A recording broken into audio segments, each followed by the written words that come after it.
আজি মাছ আছিলে, কিহেৰে বনাম তাকেই ভাবি থাকিলোঁ। হঠাতে মনত পৰিলে সকলোৰে দেখোন কাহ চৰ্দি হৈ আছে। কিবা এটা জালৰ আঞ্জাৰ ধৰণেই বনাওঁ, সেইভাবে কথামতে কাম কৰিলোঁ। আজি পাতৰ আঞ্জাকেই বনাম। ব'লক তেতিয়াহ'লে ভিডিঅ'টো ষ্টাৰ্টিং কৰোঁ। কথামতে কামত লাগি গ'লোঁ দেই। এয়া আঞ্জা উতলি আছে, খাবলৈ যে কিমান সোৱাদ লগা হৈছিলে ক'ব নোৱাৰিম দেই একেবাৰে। আৰু কি সৈতে বনালোঁ আজি আঞ্জাখন দেখাওঁ ব'লক। আজিকালি ভেদাইলতা পাবলৈকে বহুতেই টান হৈ গৈছে আমাৰ এইফালে। বজাৰত কিনিবলৈ পায়, কিন্তু বজাৰত আৰু এইবিলাক কিনিব যামনে? আমি গাঁৱৰে মানুহ, গতিকে অলপ চলপ কিবা এটা বিচাৰি লওঁ। তো বিচাৰি থাকোঁতে পালোঁ এয়া ব্ৰহ্মা ধনিয়া। ঘৰৰ বাৰীৰ খুৰাহঁতৰে আছিলে, গতিকে ব্ৰহ্মা ধনিয়াৰ পাত লৈ আনিলোঁ। আৰু ঘৰত যিহেতুকে নৰসিংহৰ পাত আছিলে, গতিকে নৰসিংহৰ কেইটামান কুমলীয়া পাতকে লৈ আহিলোঁ। ঘৰৰ মানুহৰ সংখ্যাও যিহেতুকে একেবাৰেই কম, তাৰ লগতে আকৌ ঘৰৰ মানিমুনি কেইটা আছে নহয়, এই মানিমুনি কেইটাও লৈ আহিলোঁ। নৰসিংহৰ পাতকেইটা ঠাৰি কেইডালৰ সৈতে লৈ আহিছিলোঁ। আহি ভাবিলোঁ পাতকেইটা একেবাৰে এৰুৱাই লওঁ, গতিকে বটিবলৈ একেবাৰে সহজ হৈ পৰিব। এয়া মই কাঁহী এখনতকৈ ধুনীয়াকৈ নৰসিংহৰ পাতখিনিও এৰুৱাই ল'লোঁ। আৰু এইখিনি এতিয়া মই মিক্সিত পিচি ল'ম।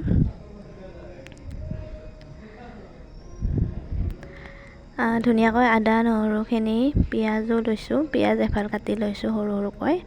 আৰু ইয়াতে যিখিনি পাত আছিলে গোটেইখিনি দি দিলোঁ। আৰু এইখিনি এতিয়া মিক্সাৰত ধুনীয়াকৈ গুড়ি কৰি ল'ম। আনফালে আকৌ কেইটামান জালুক দিম বুলি ভাবি আছিলোঁ, সেইকেইটা দিব ৰৈ গ'ল কাৰণে হাতত লৈ কিনে এইখিনি এতিয়া আকৌ দি পেলাই ধুনীয়াকৈ মিক্সাৰত গ্ৰাইণ্ড কৰি ল'ম এইখিনি। আৰু এয়া মোৰ ধুনীয়াকৈ মিক্সাৰত গ্ৰাইণ্ড কৰা হৈ গ'ল।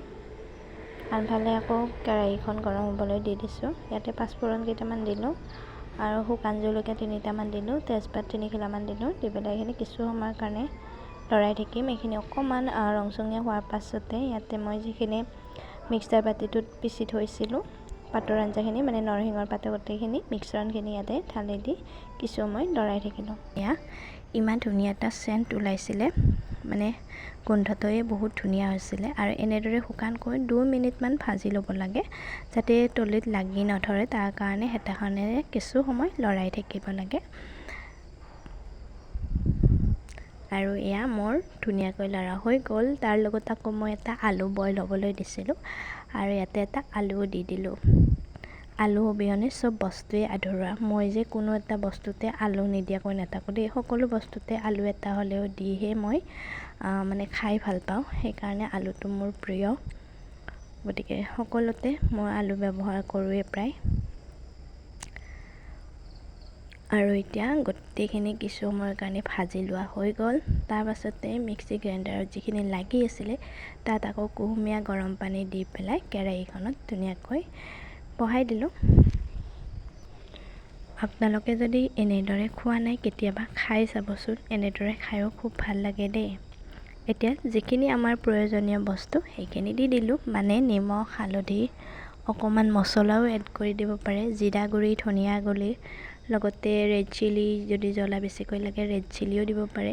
ৰেড চিলি নিদিলেও কথা নাই, জলকীয়াও পিচি দিব পাৰে। গতিকে মই ল'ৰাৰ কাৰণেও বনাইছোঁ, গতিকে তাৰ কাৰণেতো জলকীয়া দিব নোৱাৰোঁ, সেইকাৰণে তাৰ কাৰণে জলকীয়া নিদিয়াকৈ ৰাখি থ'ব লাগিব। এইফালে আৰু মাছৰ মূৰকেইটা আছিলে নহয়, এইখিনিও আদা নহৰু দি পেলাই এইখিনি অকণমান ভাজি ল'লোঁ। আদা জালৰ দৰে অকণমান খাই কিন্তু বহুত ভাল লাগে। তো ইয়াতে মছলাখিনি এড কৰিব, জলকীয়া কেইটামান বেছিকৈ দিব, দি কিনে মাছৰ মূৰখিনি ধুনীয়াকৈ আদা নহৰুৰ সৈতে মিক্স কৰি লৰাই থাকিব। আৰু এইখিনি ভাঙি দিয়াৰ পিছত আমাৰ ৰেডি হৈ যাব। তো বাই।